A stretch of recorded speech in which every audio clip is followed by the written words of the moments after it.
Bonjour à tous, j'espère que vous allez bien. Aujourd'hui dans cette vidéo, je vais vous faire une petite work business plan, c'est-à-dire c'est une petite session de travail sur le titre Carrefour. Parce que comme vous le savez, je vais vous expliquer pourquoi maintenant j'ai décidé de faire un investissement sur le PEA.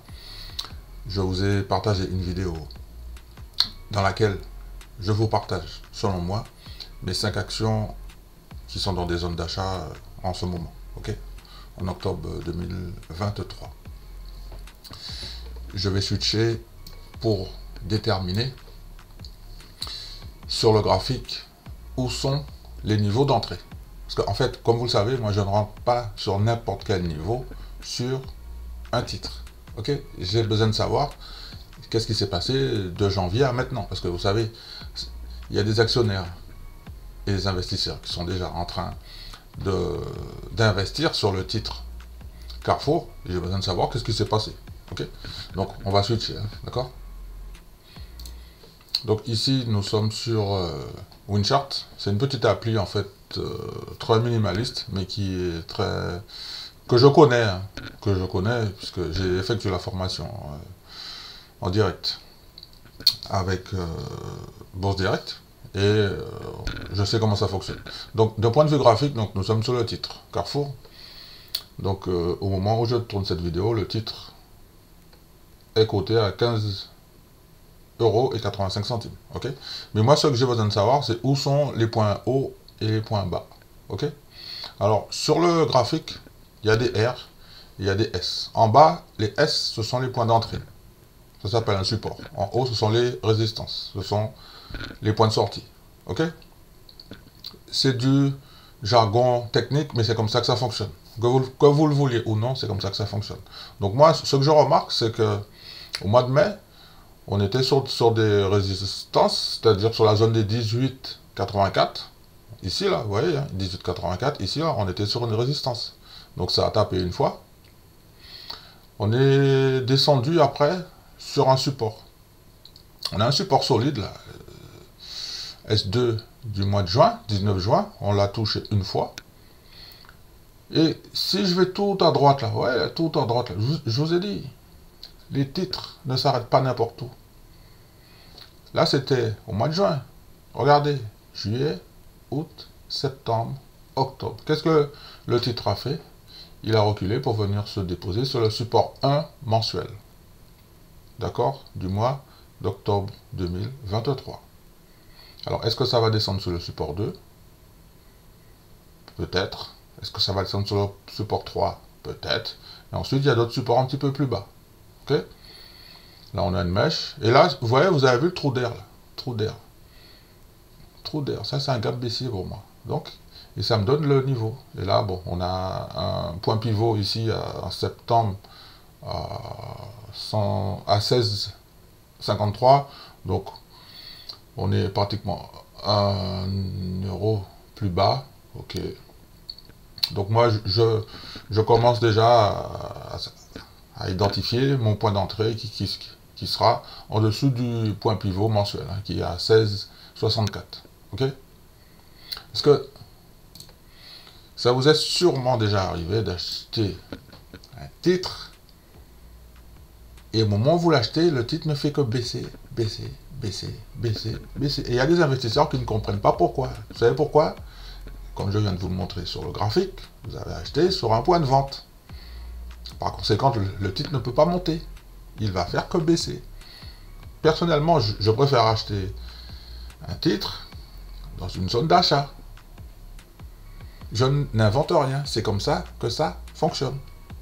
Alors vous allez me dire, oui, mais je peux acheter sur un point haut, c'est-à-dire une zone de vente, et puis dans 1 an, 2 ans, ça va revenir dans cette zone. Peut-être que oui, peut-être que non. Ça, on ne le sait pas.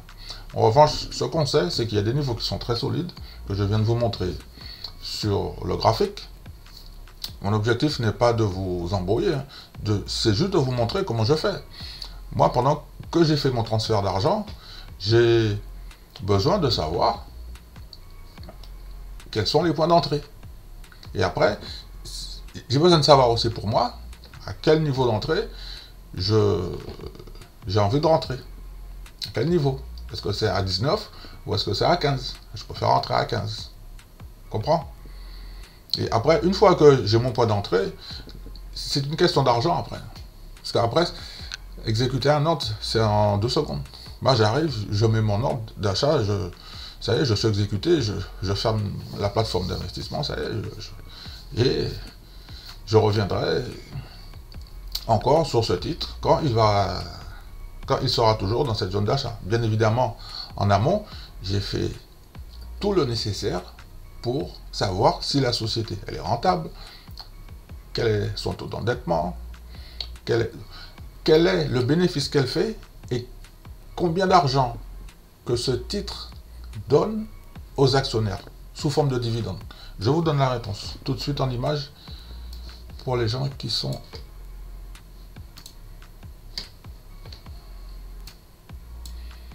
restés jusqu'ici. Ok. Donc, je prépare l'écran. Vous savez, les petites sessions de travail, c'est super important. Alors, je suis connecté ou pas? Ouais, ok, donc.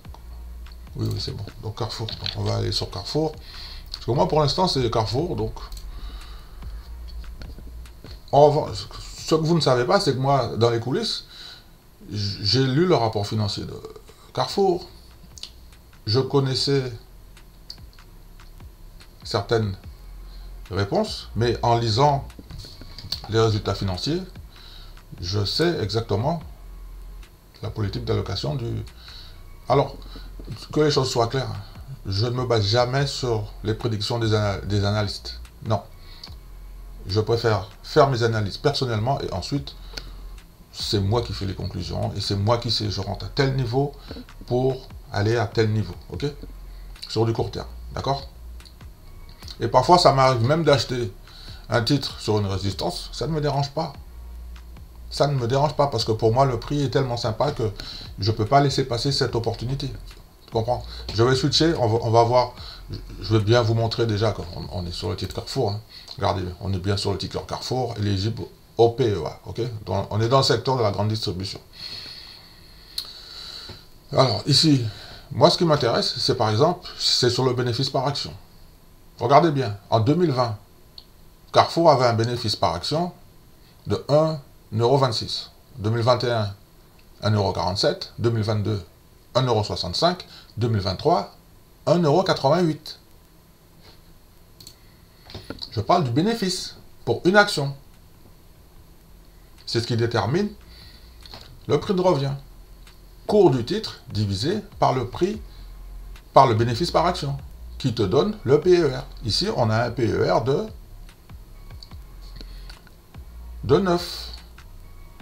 De 9 en 2022. Regardez, en 2022, on payait 13 fois les bénéfices. En 2021, 11 fois. En 2022, 10 fois. 2023, on est à 9 fois les bénéfices. Et ce que j'ai besoin de savoir pour me rassurer, est-ce que Carrefour, puisque comme j'ai une stratégie à dividende, ce que j'ai besoin de savoir, c'est est-ce que Carrefour distribue plus de dividendes que de bénéfices. Moi, j'aime bien avoir le chiffre de 1 tiers. Attends, je prends ma calculatrice. 1,88 divisé par 3. Ah, yes. Si on est dans les 60... Si on est en dessous de 70 centimes, pour moi, ça m'intéresse. C'est-à-dire que le titre aura... La boîte, elle a une marge de sécurité. Elle distribue que 1 tiers de ses bénéfices, sous forme de dividendes. On peut le vérifier déjà en image. Pour moi, c'est un bon point positif. Il y a d'autres indicateurs, bien évidemment. Il n'y a pas que ça. Mais c'est un élément qui est très facile pour moi d'identifier comment un titre partage ses bénéfices. Vous avez vu là que je vous avais dit que Carrefour, il a un bénéfice par action de 1,88 € et il a un dividende par action de 0,67. Vous voyez ici là, 0,67. Ce qui représente à peu près un tiers de ses bénéfices. Par conséquent, pour moi, c'est un bon indicateur. Pour moi.